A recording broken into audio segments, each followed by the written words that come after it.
सभी दोस्तों नमस्कार। कैसे हो आप? चाणक्य नीति यूट्यूब चैनल पर आप सभी का स्वागत है।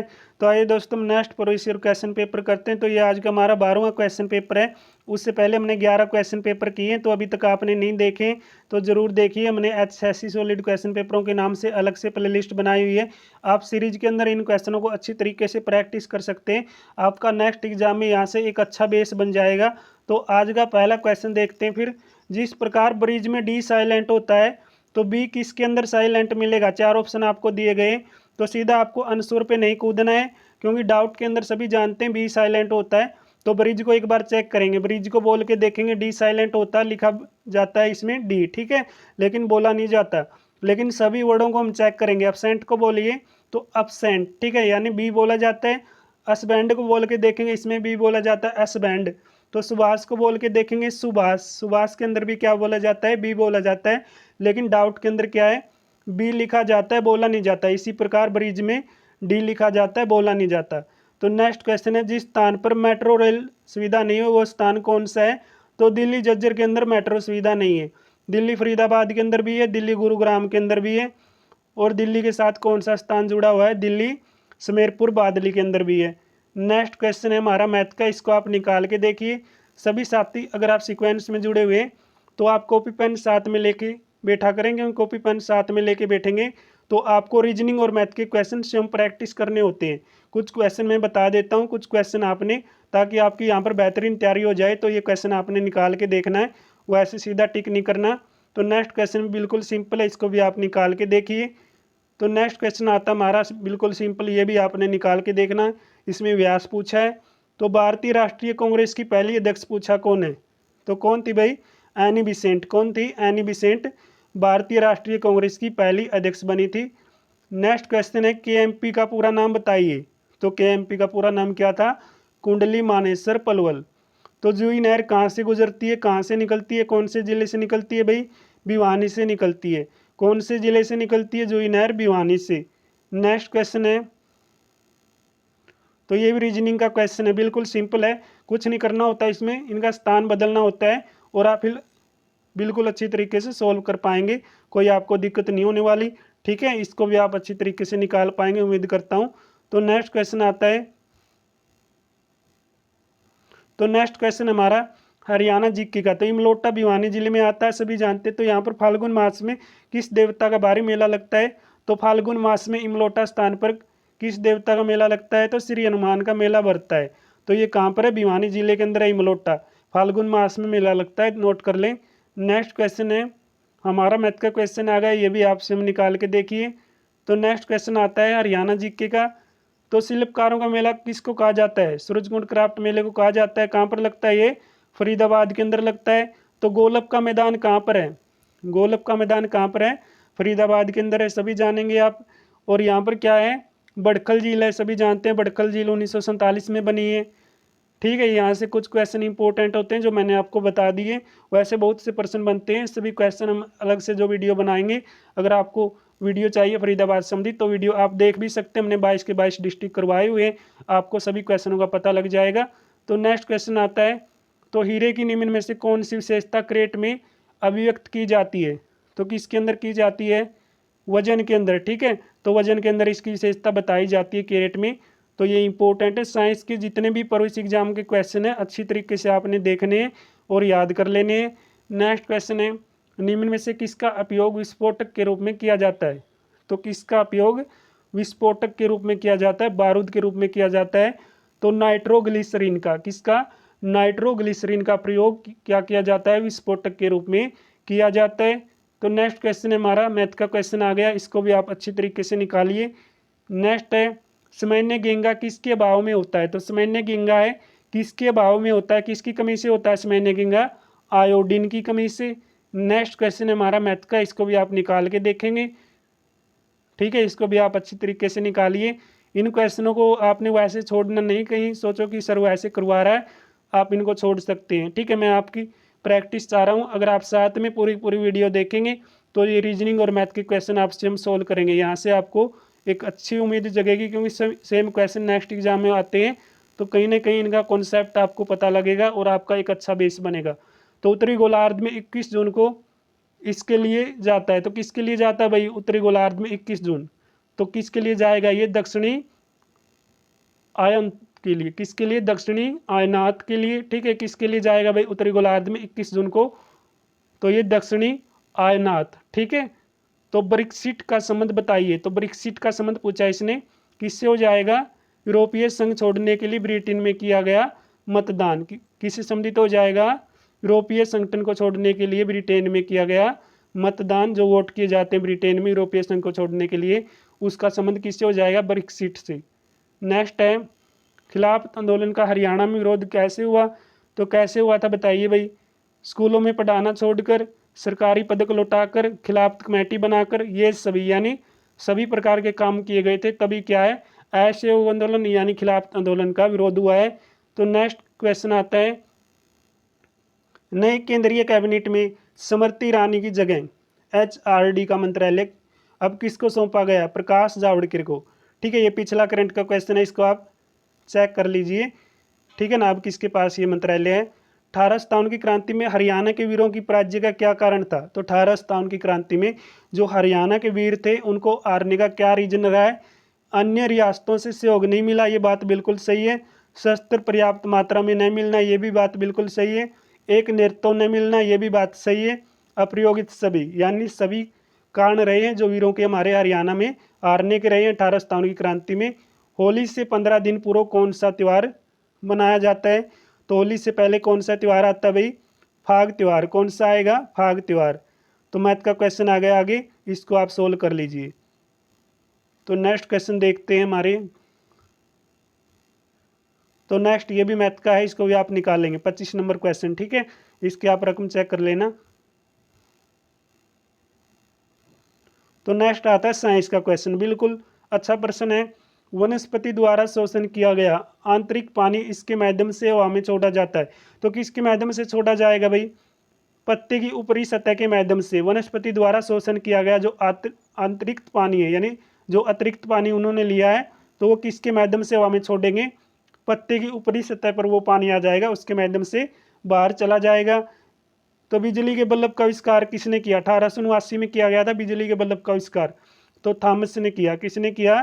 थॉमस ने, थॉमस अल्वा एडिसन ने। अति प्राचीन वट वृक्ष जिसने क्या किया गया था? गीता संबंधित माना गया था, वो कहाँ पर है? तो वट वृक्ष बताइए कहाँ पर है? ज्योतिश्वर नामक स्थान पर। तो ज्योतिश्वर नामक स्थान कहाँ पर है? कुरुक्षेत्र में। कुरुक्षेत्र में, जहाँ पर अर्जुन को भगवान कृष्ण ने क्या किया था? गीता का उपदेश दिया था, ज्योतिश्वर नामक स्थान पर। तो अति प्राचीन वट वृक्ष है जहाँ पर क्या किया गया? गीता का ज्ञान दिया गया था। किसके द्वारा? भगवान कृष्ण के द्वारा अर्जुन को। नेक्स्ट है, सुल्तान फिल्म में हरियाणा का पहलवान की भूमिका किसने निभाई? तो ये सलमान खान ने निभाई थी। पिछला क्वेश्चन है, बॉक्सिंग का पावर हाउस किसको कहते हैं? तो बॉक्सिंग का पावर हाउस किसको कहा जाता है बताइए? भिवानी को कहा जाता है। तो रेड रोपिन भी भिवानी में है। ठीक है, भिवानी को बॉक्सिंग का पावर हाउस कहा जाता है। तो इसको क्या कहा जाता है? मंदिरों की नगरी कहा जाता है, हरियाणा की काशी कहा जाता है। ठीक है ना, ये सभी क्वेश्चन आप देख लेना। यहाँ पर सबसे ज़्यादा बॉक्सर पाए जाते हैं, तो यहाँ पर क्या बॉक्सिंग क्लब भी है।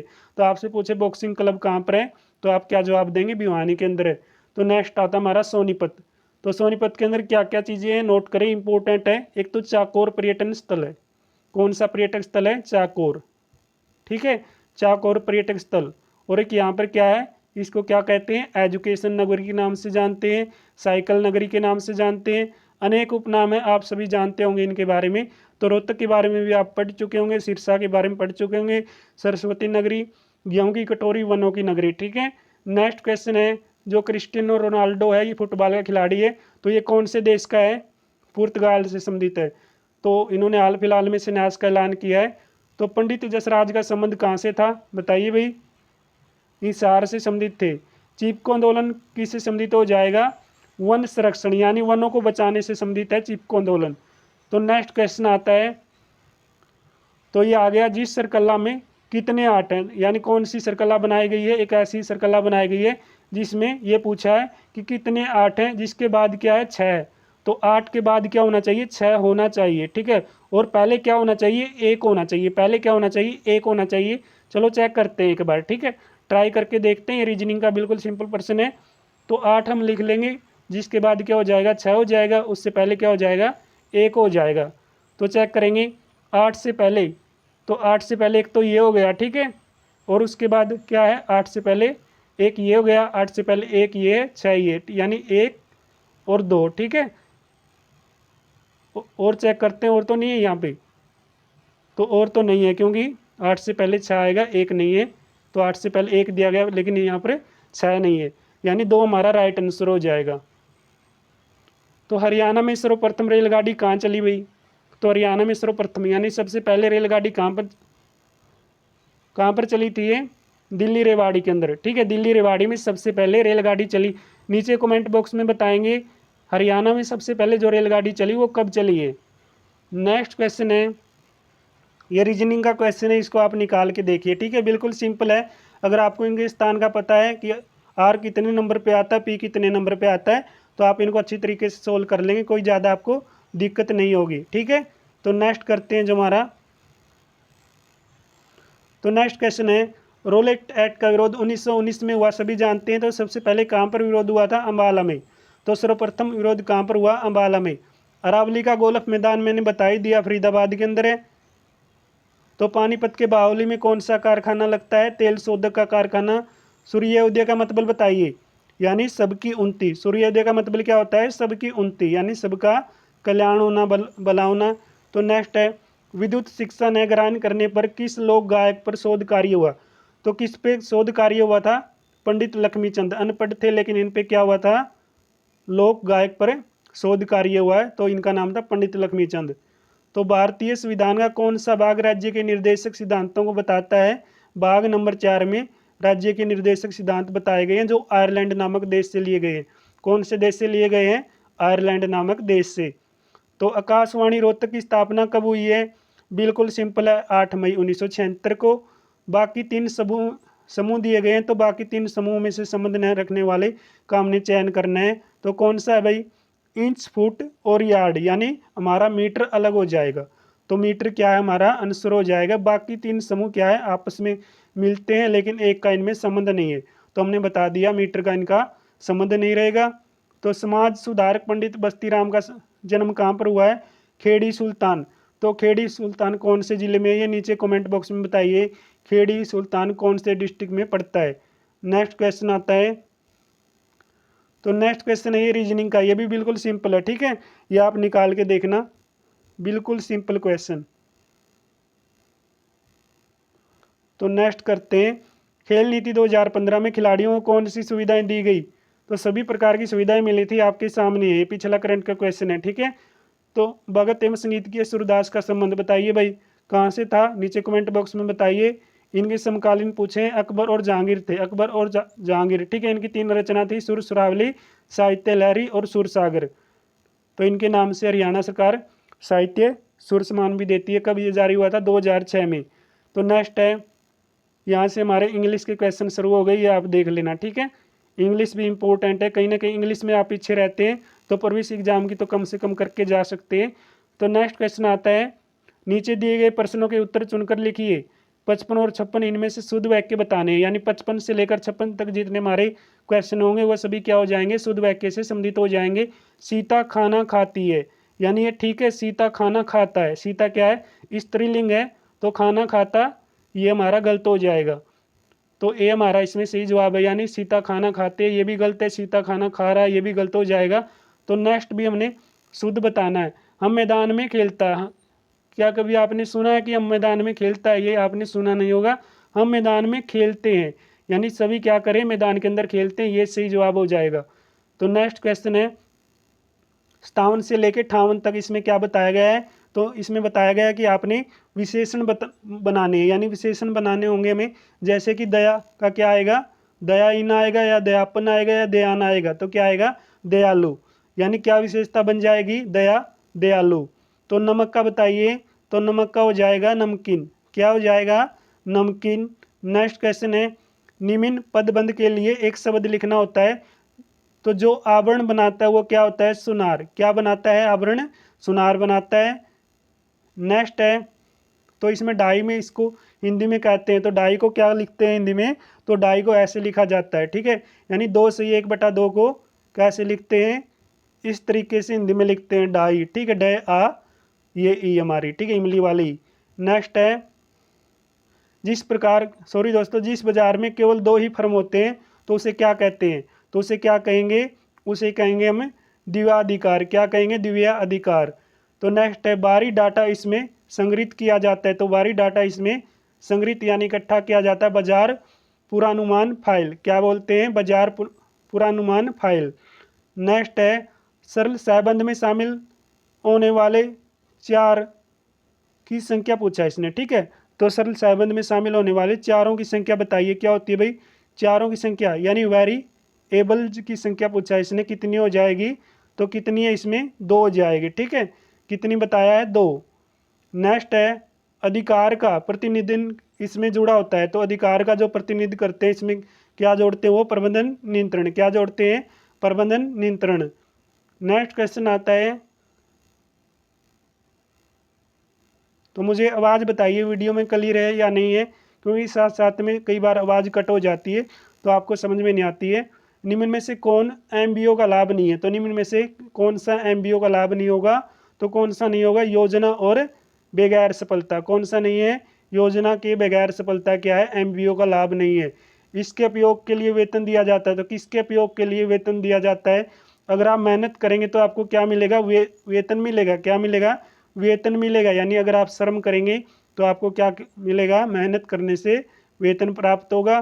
तो कानून के अनुसार बैंकों का वर्गीकरण किया गया, तो कानून के अनुसार बैंकों का वर्गीकरण किया गया, अनुसूचित बैंकों का, गैर अनुसूचित बैंकों का, यानी बी और सी हमारा राइट आंसर हो जाएगा। नेक्स्ट क्वेश्चन है, विश्व में किस वर्ष पहले केंद्रीय बैंक की स्थापना हुई है, तो कब हुई थी, 1668 के अंदर हुई थी। नेक्स्ट क्वेश्चन है लदान बिल यानी बिल ऑफ लर्डिंग की कितनी प्रतियां बनाई गई है, तो बिल ऑफ लर्डिंग की कितनी प्रतियां बनाई गई है, तो ये आपने बताना है भाई, कितनी बनाई गई है, 3 बनाई गई है। कितनी है, 3। यदि कोई देश अंतर्राष्ट्रीय बाजार में प्रवेश करता है तो उसके दुर्लभ कारकों की आय कितनी हो जाएगी, कितनी हो जाएगी, दुर्लभ कारकों की आय घटेगी या बढ़ेगी, तो क्या कहेंगे आप, उसके दुर्लभ कारकों की आय घट जाएगी। नेक्स्ट क्वेश्चन है, तो महालनोबिस मॉडल की बाहरी उद्योग नीति की शुरुआत कौन सी योजना में हुई है, दूसरी योजना में हुई है, ठीक है। तो जो दूसरी योजना में हुई है, तो मुझे बताएंगे जो ये पंचवर्षीय योजना थी सबसे असफल योजना कौन सी रही है, तो सबसे असफल योजना कौन से नंबर की रही है, ये आप मुझे कमेंट बॉक्स में बताइए। पहली पंचवार्षिक योजना की शुरुआत कब हुई, 1951 से 56 तक। कब हुई है, 1951 से 56, ठीक है, नोट कर लें, 1951 से 56 भारत के पहले प्रधानमंत्री ने इसकी शुरुआत की थी। नेक्स्ट क्वेश्चन है नगद में बेचा गया माल, इसका उदाहरण बताइए, तो नगद में बेचा गया माल का उदाहरण बताएंगे तो आप क्या कहेंगे, आय। क्या बोलेंगे, आय है, ठीक है। तो नेक्स्ट क्वेश्चन आता है देय के भुगतान से क्या हो जाता है, कुल संपत्ति में कमी का पता लगता है, तो देय के भुगतान से होता है कुल संपत्ति में कमी। क्या हो जाती है, कुल संपत्ति के अंदर कमी। तो कुछ फार्मों वाले उद्योगों को क्या कहते हैं, तो कुछ फार्मों वाले उद्योगों को क्या बोलते हैं, तो आप क्या जवाब देंगे, तो आप जवाब देंगे अल्प अधिकार। क्या बोलते हैं, अल्प अधिकार बोलते हैं जो कुछ फार्मों वाले उद्योग होते हैं उनको। तो नेक्स्ट होता है विपिन का इसमें एक महत्वपूर्ण स्थान, तो विपिन का एक महत्वपूर्ण स्थान पूछा है, तो क्या है भाई, व्यापार है, समाज है, यानी ए और बी हमारे दोनों विपिन का एक महत्वपूर्ण स्थान हो जाएंगे। तो विपिन की भूमिका इसके बदलाव में और बढ़ने से, क्या है, इसमें बढ़ने से बहुत अधिक महत्वपूर्ण हुई है, तो क्या ये प्रतियोगिकी और प्रतिस्पर्धा के अंदर हुई है, किसके अंदर हुई है, प्रतियोगिकी एवं प्रतिस्पर्धा के अंदर विपिन की भूमिका इसके बदलाव और बढ़ने से बहुत अधिक महत्वपूर्ण हो चुकी है।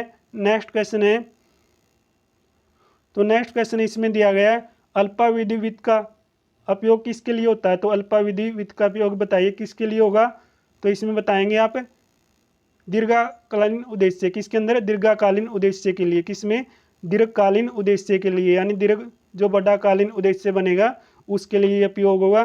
तो विज्ञापन इनमें आमंत्रित करने के लिए आवश्यक है, तो क्यों आवश्यक है, सार्वजनिक जमा के लिए। अगर हमने सभा बुलानी है तो हम क्या करेंगे, विज्ञापन जारी करेंगे, पोस्टर लगाएंगे, ठीक है ना, तभी तो सभा आएगी। अगर वैसे अनाउंसमेंट करेंगे तो वो भी क्या हमारा विज्ञापन ही है, ठीक है ना। नेक्स्ट है कर्मियों के प्रबंधन को क्या कहते हैं, तो कर्मियों के प्रबंधन को क्या बोला जाता है, तो आप कहेंगे स्टाफिंग। क्या बोलते हैं, स्टाफिंग, यानी ये हमारा राइट आंसर। स्टाफिंग क्या है? कर्मियों के प्रबंधन का एक रूप है।